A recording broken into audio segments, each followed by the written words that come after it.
Alicia, President Biden signed a stopgap bill Friday to postpone a potential government shutdown until mid-February. But with supply chain issues fueling inflation, Republicans are criticizing the solutions coming out of the White House. Joining us now, Representative Richard Hudson from North Carolina's 8th District. He's the Secretary of the Republican Conference as well. Congressman, thank you for taking time. I want to get into inflation and maybe what Republicans see as a solution. But first, your reaction to this jobs report falling well short of expectations. Well, great to be with you today, Griff. You know, the Vice President came to Charlotte this week and got behind the wheels of an electric bus and pretended to drive it and sang the children's song, "The Wheels of the Bus Go Round and Round." Well, I've got a message for the Vice President. The wheels are coming off the bus. When you look at this month's jobs report, it's the worst jobs report of the year. And you saw the White House pivot a little bit to say, well, unemployment down to 4.2%, a sign that the economy overall is doing better. Your reaction? Well, the economy is struggling because of the policies of the Biden administration. I mean, you look at inflation at a 30-year high, gas at a 7-year high.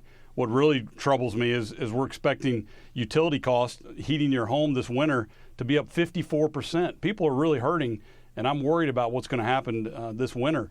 But these are all results of Biden policies that are driving up inflation because of out-of-control spending.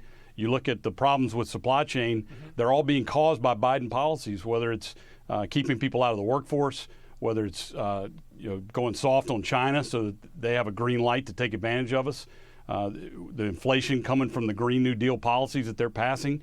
And the impact of inflation on supply chain is you get panic buying and it puts more pressure on it. These are all caused by Biden's policies. Let's talk inflation. You talk about Americans feeling things. This past week was quite significant. You had both the Federal Reserve Chair, Jerome Powell, saying that, hey, it's time to stop calling this inflation transitory. It's here to stay. And Gallup released a poll saying 45% of Americans are struggling in some financial hardship because of inflation. Yet the administration says the solution to the problem is for the Senate to pass the Build Back Better massive spending, social spending bill. What do Republicans say is the solution?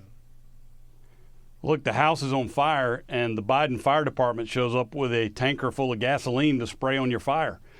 We have inflation because of out-of-control borrowing and spending. The solution is another $4 trillion of borrowing and spending, and it's going to only make the problem worse.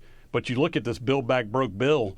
I mean, not only is it too much money, but it's going to have amnesty included in it. Green New Deal policies. It's going to raise taxes on every single American. It's going to make it more expensive to heat your home this winter. I mean, this is an awful bill that we can't afford. But Congressman, should in the midterms next November Republicans take over, what does the Republican conference see as a way to not criticize this administration's handling of it, but put in place some policies that could perhaps right the ship as far as inflation is concerned? Look, Republicans would love to work with this president. We have a lot of really good ideas. And in fact, all you have to do is look back to a few months before this president took office and at the policies that were working. I mean, under President Trump, with the Republicans leading in Congress, we finally achieved energy independence. We had the lowest fuel prices we've ever seen because we were able to go get American sources of energy.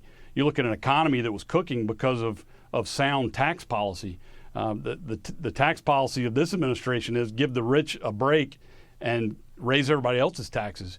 We have a lot of good ideas, and we're ready to work with this president if he's willing to listen. And looking forward, in just the last 30 seconds we've got, Congressman, the debt ceiling, we've got a deadline coming up on December 15th. The Treasury Secretary says if they don't raise the debt ceiling, it could be catastrophic. What do Republicans say?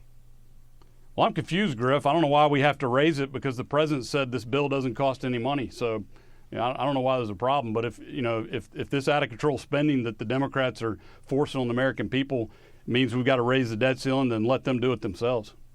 Congressman Richard Hudson, thank you for taking time on a Saturday. We look forward to having you back on as we follow the woes that Americans are feeling from the gas pump to the grocery store. Congressman, thank you very much.